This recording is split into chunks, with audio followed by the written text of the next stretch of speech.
Picking up immediately where the previous video had left off. This is 2 of 2 of part 4. As the Armored Battalion and Mechanized Infantry Battalion, leaving the Short-Range Air Defense Battalion of the 190th PLA Combined Arms Brigade behind at the Canadian County Municipal Airport, also called the Sundance Airport,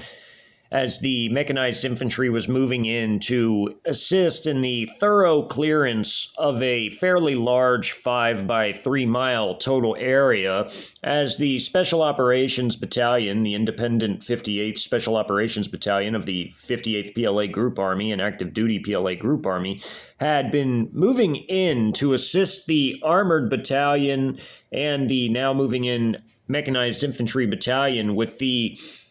encirclement and destruction of these armed civilian militia forces in this fairly large area, with ample support from long-range 300mm rocket artillery being fired from the 77th Group Army's 77th Artillery Brigade's battalion of the A300 long-range 300mm rocket artillery systems, coming in and smashing the rear areas of this outcropping of armed civilian militia forces, which had begun to muster and assemble themselves along the Oklahoma River in an area that straddled the city limits of the Metroplex overall of the Oklahoma City area, with the southern portions being a more industrial/commercial area, with the northern portions being a semi-rural suburban area where the special operators in the center and north were aiding the armored companies that were within this armored battalion with the engagement and destruction of the northern portions of this grouping, while the rest of the armored companies hit in the center and the south with their armored infantry companies, as there were 2 armored infantry companies within the armored battalion, which were within the center part and the southern part of this fight, with the anti-tank company in the center. In the mile that separated the fighting that occurred in this northern area, the semi-rural wooded area here with some farms and rural homes and a gas station and the trailer park, and the area in the south being separated by a mile, as this southern segment of the battle was being hit by the 300mm rockets in this particular area and off the map, as there were a few more miles off of this 1 mile by 1.5 mile map, a large area being hit by the 300mm rockets, as well as the howitzer artillery fire being fired by the howitzer battalion of type 83 self-propelled 152mm howitzers belonging to the 190th Combined Arms Brigade, were badly destroying and denying many of these forces any chance to escape to the direct southwest of this particular battlefield, and forcing instead many of them to move to be engaged by these forces, now beginning to encircle them on 3 sides with their backs to the river. And there was one river bridge in the southern segment of the battle within which some of these armed civilian militia-type forces were trying to utilize as a form of escape. It was a rail bridge and a road bridge that crossed the Oklahoma River within the southern sector, as all other bridges had been hit and destroyed by artillery, forcing instead these forces to move to the east and northeast to face their attackers, whereby in the previous video, this map of the far northernmost segment of the fighting showed 2 companies involved in just this northernmost area, one being an armored company of tanks, a tank company with its 4 tank platoons moving through the area, as well as a single company from the Special Operations Battalion acting as elite infantry type forces to support the armor, as well as elements of the fire support company of the heavy weapons / special weapons company here in the northern portion of the map, firing 82 millimeter mortars, and the FPV drone platoon, one of its drone sections, launching FPV drones in support of the attacks being carried out by the armor and special operators on the ground, operating as elite infantry. As the landing zone was off the map and was being utilized to shuttle away withdrawing companies, additional companies from the Special Operations Battalion in order to fly them into the downtown area of OKC itself to carry out their originally scheduled and pre-planned operation of capturing the political leadership as well as eradicating a battery belonging to the 1st of the 160th, as the other batteries were being pummeled heavily by the same artillery battalion of the 190th Combined Arms Brigade, as they were conducting counter-battery fire at this time, with the other battery that was protecting the regime quarter of the state regime to be surgically eliminated by the companies from the 58th Special Operations Independent Battalion here, as they would be shuttled from the battle space back and forth as the transport helos would fly back and forth, picking up company after company and bringing them into their landing zones in the city center.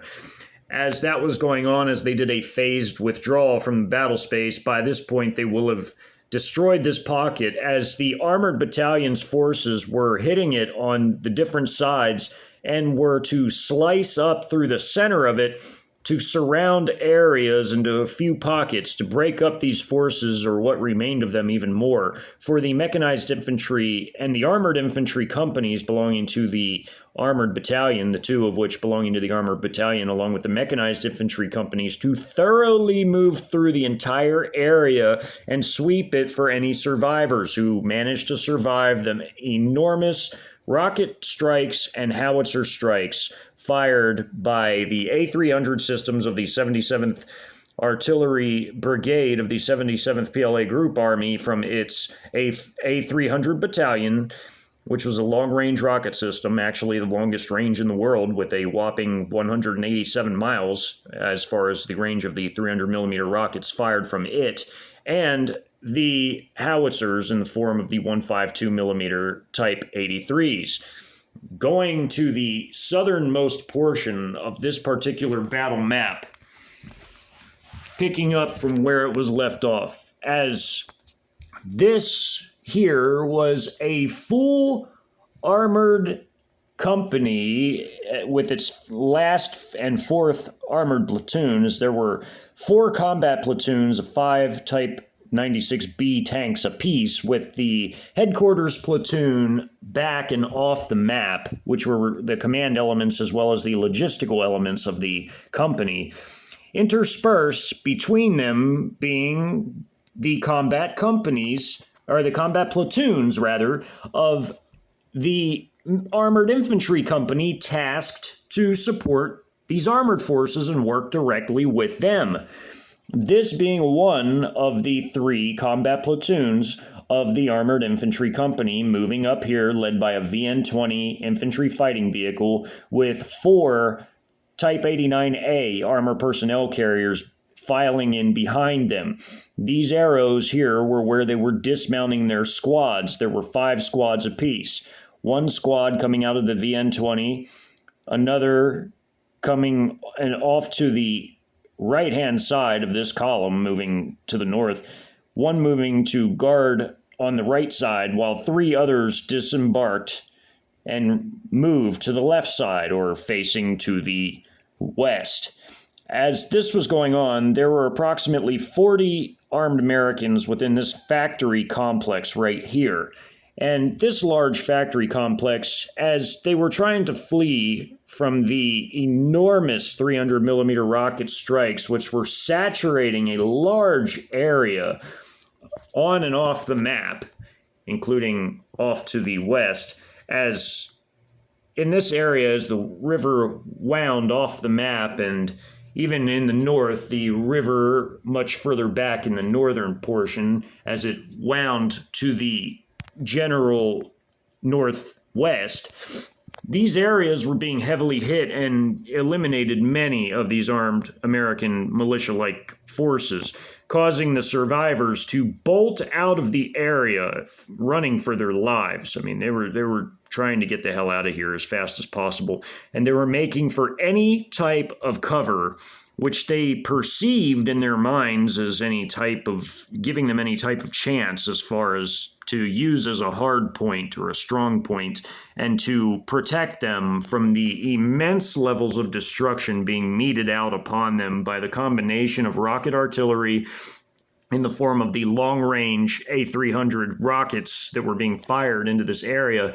as well as the 152 millimeter howitzer shells fired by the comprising batteries of the artillery battalion belonging to the 190th Combined Arms Brigade, which were also hitting all throughout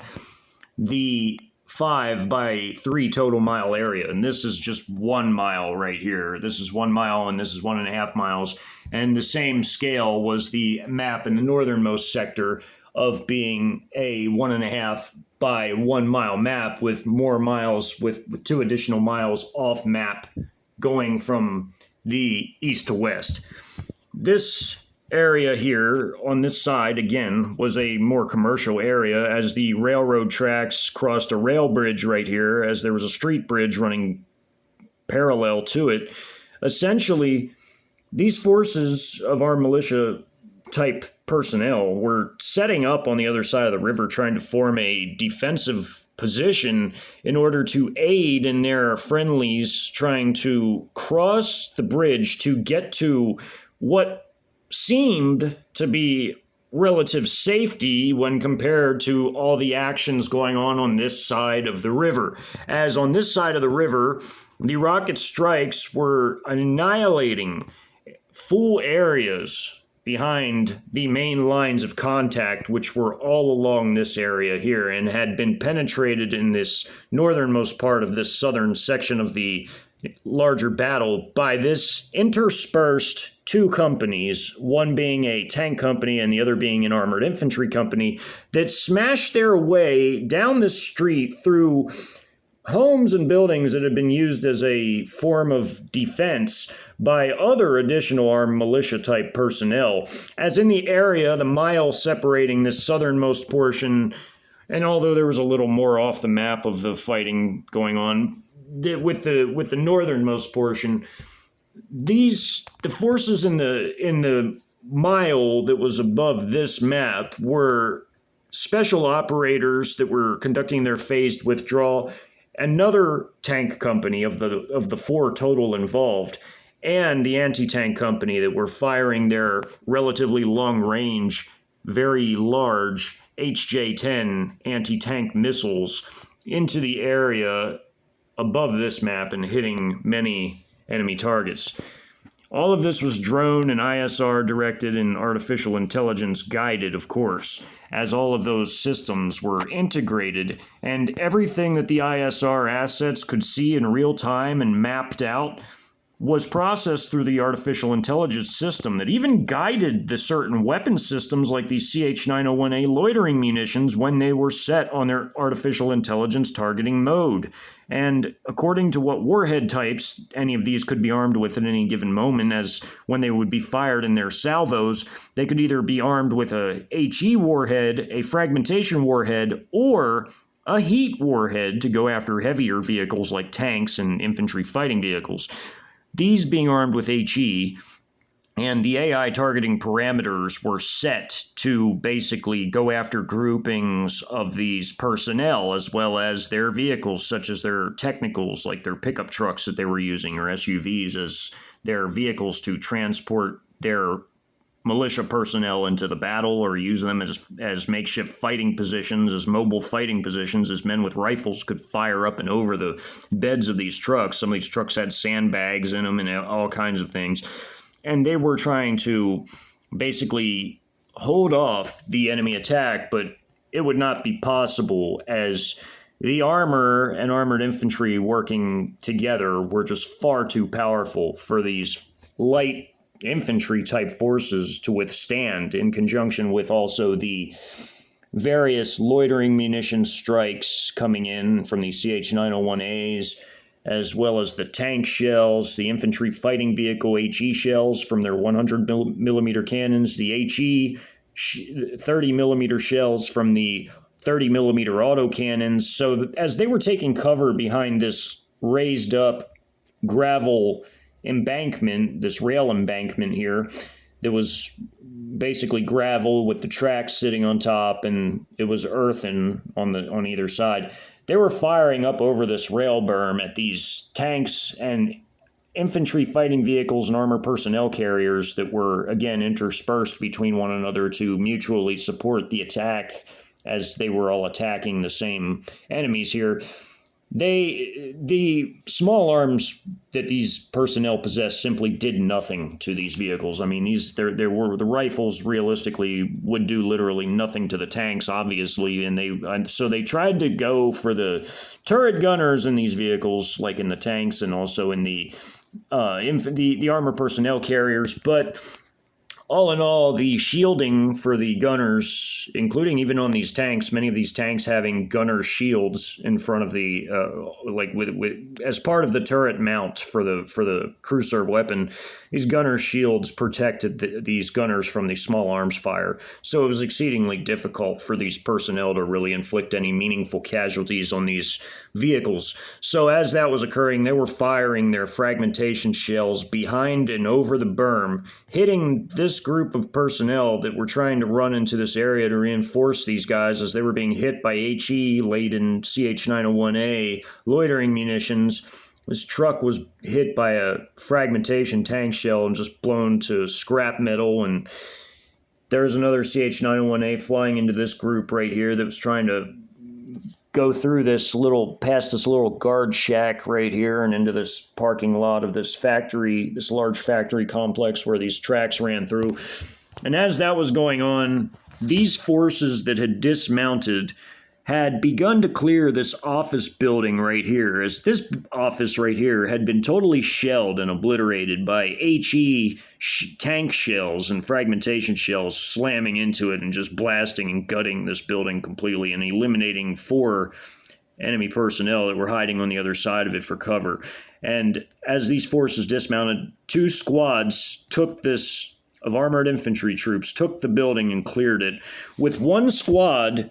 peeling out of the door and taking the corner to guard the corner, while the other squad tactically moved across the street while they were guarding the corner. And as they were doing this, they were firing at these forces that were bolting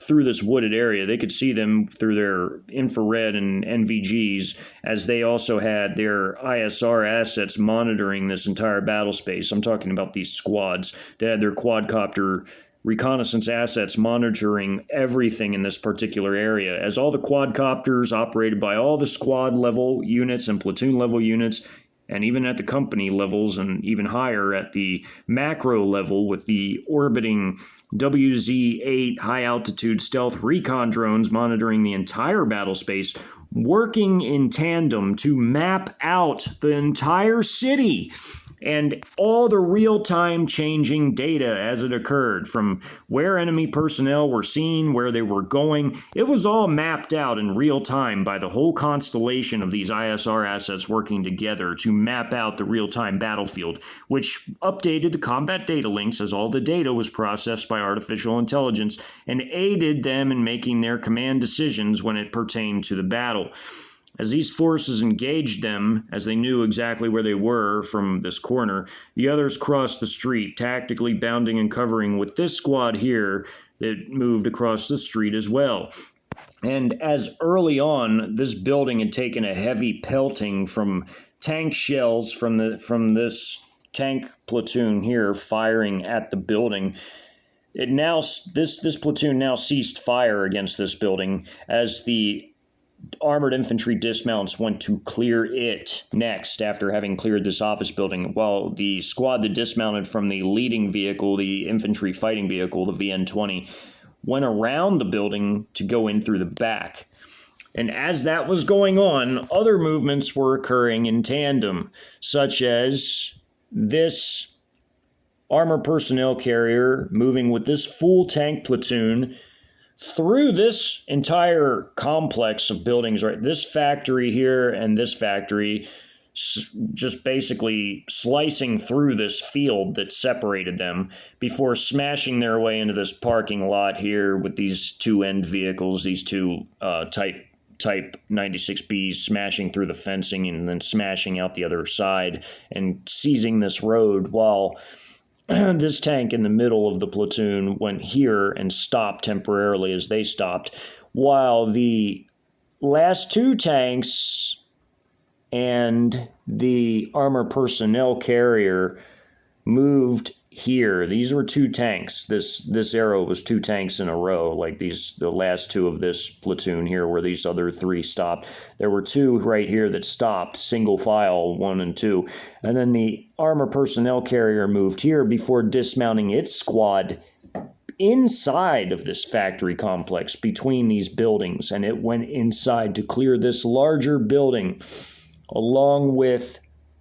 these vehicles, one being a VN-20 and the other being a armored personnel carrier Type 89A, moving this way while they were taking fire at the time from these guys here, these dismounted militia type forces, these armed American reactionary militia civilians here. And while that was going on, these two Type 96Bs moved up alongside of them. And as they were taking fire, they were firing back. And of course, they were wiping these guys out. They were trying to move into this wooded area, because this was a wooded area on the other side of this railroad track. This was wooded right here. So these guys were in a relatively thick wooded terrain, and they were trying to fight back. And as the Chinese dismounted two of their squads from the VN-20 and the Type 89A, they were now laying on the embankment, firing over the embankment at these guys, and they wiped them out before then proceeding as this squad tactically held their position to watch this area, including with their ISR assets, their quadcopters. This other squad moved in and went this way before stopping, before this squad then went around this way and entered the building this way, while this other squad had gone in this way. And then the squad that was right here crossed the tracks and went in this way. And by the time they finished clearing this building, they too left, these two squads, and crossed the tracks and entered the building this way to clear it. So as all of that was happening, to the north of this action and this action going on here, these forces in the north here, this grouping of vehicles, these three tanks of the same platoon that these two are a part of that assisted here, these other three tanks of this same platoon and these two armor personnel carriers, Type 89As, moved this way together, and they dismounted their two squads here, who laid on the embankment and fired and threw grenades over to the other side into this wooded area and fired a few tube-fired grenades, 35 millimeters, at these guys that were running in here. As again, all of this action was happening at about the same time here. And as that was going on, these forces, these tanks, were firing at these guys, and of course their turret gunners were firing down into this group here. And these forces up here, while that was happening, these three tanks of this other tank platoon moved together down this road single file, while these two vehicles, one being a VN-20 infantry fighting vehicle and the other being a Type 89A of the same platoon that these three vehicles are part of, moved this way in the middle, single file, as these three tanks are now single file along the same road. And these two tanks here, these two Type 96Bs here, went single file this way. So the full tank platoon was now on this road in two columns, two single file columns, 3 and 2, with the other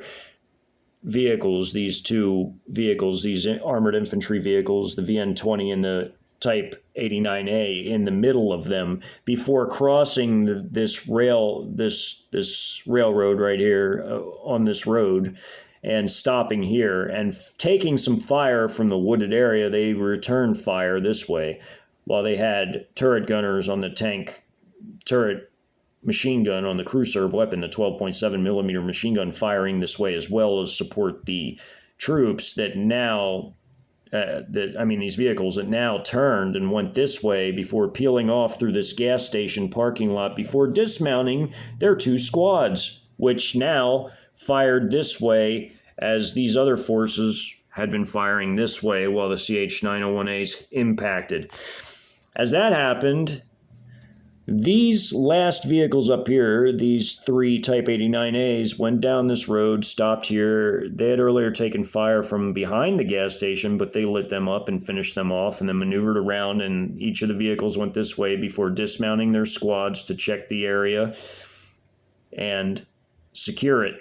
just like these squads had been dismounted. And then the vehicles continued forward a little further to provide some protection to their further back deployed squads if needed with the turret gunners. So now at this point, they'd secured this road from this direction so that these forces, they were covered as these 2 companies sliced through and were about to move to the north and separate in this mile that separated the 2 maps. They were about to slice their way in and separate the larger battlefield into 2 different pockets that would then be cleared methodically by the armored infantry and mechanized infantry battalion that was actually coming up from the south at this point. And it would now sweep this much larger area as a whole and fan out as they moved along this area behind the river. But even so, any stragglers that were fleeing to the other side of the river were methodically being eliminated by this point, as many CH-901As had flown over the river to hit these forces at this point in the battle early on. As this was happening at the same time, and these vehicles were firing that stopped here, they were firing across the river. They had hit and destroyed these vehicles early on, and this grouping of militia-like troops, and these forces had been slaughtered as they were running early on by CH-901A fire tank shells, and also as these tanks here, as these 2 tanks here moved across the tracks, they split up and then maneuvered this way to hold this road from this angle. While the rest of these vehicles, these other 3 vehicles here, these 3 tanks, moved this way, and the other moved this way to hold the bridge, while one had taken these guys out and turned and faced this way to face this building as it was being cleared. And inside of the building, there was a lot of firefights going on between these 3 squads that were currently clearing this particular building. And these buildings were being cleared. This one was cleared by that point, and then this one was being cleared at that moment. And these guys racing into it were being basically eliminated. Any of these that survived the tank shells, the fire from the infantry fighting vehicles, the CH-901As, as they got into these buildings, they were being attacked by the squads that were already inside, having had cleared the buildings, and were now ambushing any Americans that survived all of this that were entering. As again, all of these different movements are all happening at roughly the same time from the north of the map all the way down. So showing them in order, although difficult, can be done. As in summary, essentially what happened was all of these first movements, as mentioned, happened right off the bat. These, and these movements. And then the second phase of movements was these movements,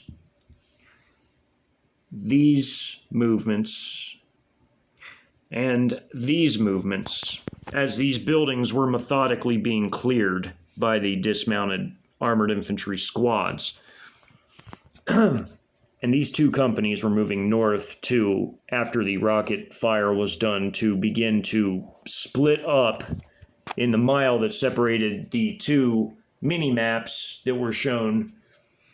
to thoroughly cut that whole battlefield in half, essentially, to be methodically cleared by the arriving mechanized infantry who were just off this map moving into the area by this point, as the armored forces had squeezed their way in. And on this side of the river, as there were a few trying to escape, they were methodically hunted down and destroyed, as some were fleeing out of this large bank building, basically, and it was being hit by tank shells, and from whether they were HE shells, heat shells, fragmentation shells. This building was completely gutted by this point. It was hit by so many tank shells from across the river. These vehicles were destroyed by tank fire. These guys were KIA'd by fragmentation tank shells as they hit targets that were drone directed and also seen from their image intensifiers, especially by the time they reached the bridge. They could see everything over here. And they wiped all of these guys out without any major problems. It was relatively easy to do that. So in this hotel parking lot across the river, these guys were wiped out early on because the vehicles were spotted as they presented themselves as big targets and they were hit by tank shell fire. The CH-901As came in and decimated these guys trying to flee this building as it begun to be hit by tank shells. And this group had fled this hotel, but they were picked off by a CH-901A with an HE warhead that blasted them, such as the HE warhead laden CH-901As hit this group, and they hit this group. One went off the map and hit another group, and the rest were eliminated by a combination of tank shells and also the heavy machine gun fire from the tank turrets and the coax machine gun fire, and also infantry fighting vehicle fire from the local VN-20 in the area from the mechanized infantry forces that dismounted their squad. It was firing over here with their 100 millimeter HE shells that were very effective against infantry, and also their 30 millimeter autocannon HE ammunition, their blasting ammunition, which was extremely devastating, and because it could be fired in rapid succession, and each one was like a grenade impacting, and they just shredded these fleeing forces to pieces. As for this factory down here, this one was obviously being fired at by tanks, as this side of this factory compound right here is encapsulated in red, as there were groupings of people trying to flee into it, of armed militia-type personnel.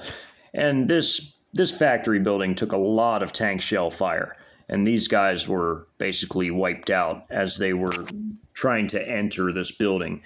These guys that took position by the fence line near the river, they were cut up by turret machine gun fire from the 12.7 millimeter machine guns. These guys that were firing from over this fence line, they had been hit early on by tank shells from this tank platoon right here. So they were all KIAs. And as these guys tried to flee, they were taken out bit by bit from the tanks and from the dismounted armored infantry, as mentioned earlier, as they fired into this group, as they all worked together to map the battlefield, whether they were using the tanks, the tank crews, ISR assets, or the armored infantry's ISR assets. They were all working together to map this battlefield in real time and figure out where all the enemies were at, where their positions were, and therefore they could levy heavy firepower down upon them. It was relatively easy. And this battle between the mixture of the use of extremely heavy 300 millimeter rocket artillery, very heavy 152 millimeter howitzer artillery, also 82 millimeter mortars in the north from the special operators, the FPV drones, the mass of CH-901A loitering munitions, and if needed, there was air power available, but it ended up not being utilized, as this battle, from beginning to end, was over in about an hour's time.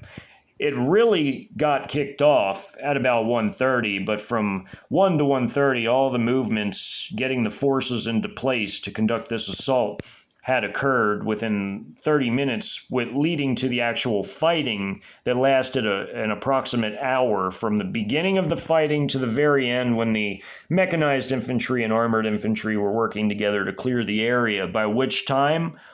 all of the special operators that had been working in the northern areas and part of the center areas to conduct their part of the fighting had been gradually in a phased withdrawal, picked up by the transport helos, the Z-20 transport helicopters, and of the transport helicopter battalion belonging to the 58th Aviation Regiment, and therefore had been flown into the downtown area to conduct their surgical operations, including the surgical strike against the first of the 160th elements that were guarding the CAP compound, as well as to capture the key state and local political leadership in the whole downtown area, as there is a city hall and the CAP complex, as well as capturing some of the American military leadership that was at this very time, according to intelligence reports ascertained by the Chinese, in this area. This was a big mission. It was a very big deal. And it was a big part of the much larger operation of the battle going on over Oklahoma City, Oklahoma. This was an enormous battle, as this was a major city, and it was a well spread out major city that encompassed not just a large area and landmass, but had a fairly large population as well. And this, like Dallas-Fort Worth and a few other major cities along the I-35 corridor, was an enormous road hub and rail hub, and even featured prominently, as Cushing was just up I-44 here between OKC and Tulsa, was an enormous part of the nation's critical energy infrastructure, as was Houston, as one of the largest refineries in the world, and in general, a fairly large handful of refineries anyways were all located in that battle and were being captured as part of the key infrastructure there that was being captured, just like the Cushing plant would be completely seized by the invasion forces upon their successful conquest and control over OKC, as OKC needed to be controlled first and foremost by the 58th PLA Group Army before they would move on to other areas such as Tulsa and Cushing to seize the energy resources, as the externals by day 2 would be arriving up I-35 and would leave the 10th PLA Group Army as an external force to reinforce and occupy this area, freeing up the 58th to move by the end of day 2 to move up I-44 and against Tulsa to secure Tulsa. As for the time being, Tulsa had been hit heavily by tactical ballistic missiles and cruise missiles, as well as air power, which basically nullified the American Air Force capabilities that were there. But the city itself had to be essentially taken over. And in order to do that with ground troops, the forces on the ground from the 58th would be relieved by the 10th Group Army, the same Group Army that fought at the border out of the Group Armies 7 through 13, would be shed in OKC to be able to occupy OKC, as by then OKC will have been conquered by day 2, and giving the 10th Group Army a badly needed rest after all the combat they'd already undertaken at the Laredo Battle to occupy an already captured city, freeing up the 58th to move on to take Tulsa and Cushing and secure those areas completely. But for the time being, for the first 24 to 48 hours, the Battle of Oklahoma City would grind on and was a large and vital battle among other battles that were occurring all up and down the major invasion route corridors, with I-35 perhaps being the defining invasion corridor of them all, with I-25 and even I-10 being major invasion corridors as well, but taking a back seat to the I-35 corridor for all sorts of reasons. The Battle of Oklahoma City will continue in the next video, as by this point, major moves were occurring all throughout the battle space as the phased withdrawal was beginning to ferry in troops to conduct their operations in the downtown area, as armed civilian pockets had been destroyed by a mechanized infantry battalion of the 53rd, moving up through the absolute center of the metro area to secure areas parallel to I-35, as was control over Tinker. And by 2:30 a.m., as this battle ended, and the area was being thoroughly swept by the mechanized infantry and the armored infantry of the armored battalion, and the mechanized infantry battalion's mechanized infantry forces, other fights were occurring as American armed civilians had also clustered and moved into a vital road area here with I-44 and I-40, where they basically came together here, and that could not be tolerated, and two mechanized infantry battalions with heavy artillery support were moving in to clear this area at about this time at 2:30, while other forces were moving in to secure the vital infrastructure and engage the major American military units, most of which were arrayed in the center of the city and to its immediate east, as by this point, the armed civilians in the area where they had been trying to set up a ad hoc refugee camp had been overrun by this point and destroyed completely, leading to the forces now regrouping and able to carry out their next assault against the 1st Battalion of the 279th Infantry Regiment, a battalion of mechanized infantry forces that had crossed the river and were now moving to basically try to take control of an area that they were supposed to be guarding to begin with, sticking to their original mission plan that was tasked out to them, afforded to them to do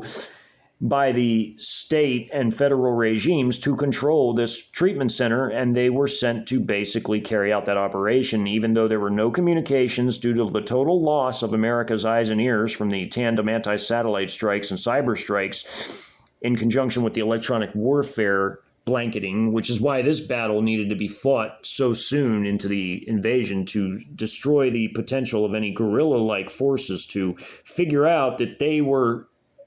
very sensitive pieces of equipment vital to the overall mission on these CCP properties, such as this electronic warfare battalion, which could potentially do damage to them. And that could absolutely not be tolerated by the invaders. Therefore, as soon as these outcroppings were discovered by the ISR assets, forces were directed immediately to destroy them.